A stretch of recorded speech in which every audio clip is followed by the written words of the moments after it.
Эмне үчүн жер жүзүндө жыл мезгилдери алмашат?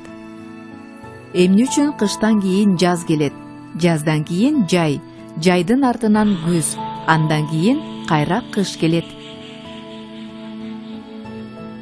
Биздин планета күндү тегеренип айланат. Күн жарык жана жылуулук берет.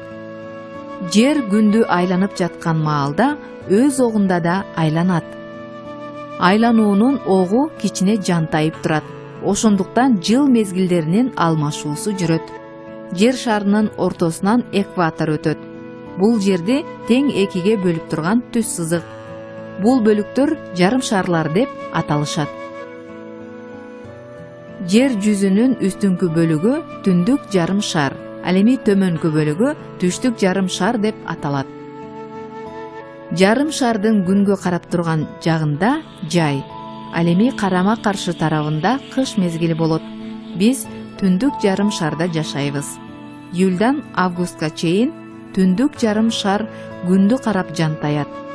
Ага күндүн нуру түз тийип жылуу, күн узарат. Ошондуктан бизде жай мезгили болот. Түштүк жарым шарда бул учурда кыш.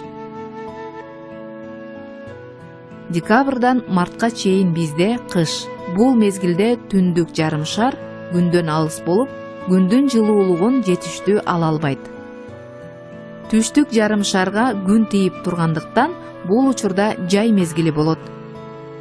Марттан сентябрга чейин түндүк жана түштүк жарым шарлар күндөн бирдей алыстыкта болуп, аларга күн бирдей тиет.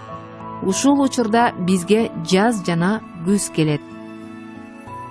Түндүк уюл менен түштүк уюл жер жүзүнүн эң муздак аймагы.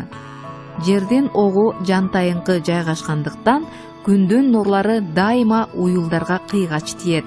Ошондуктан ал жакта дайыма суук.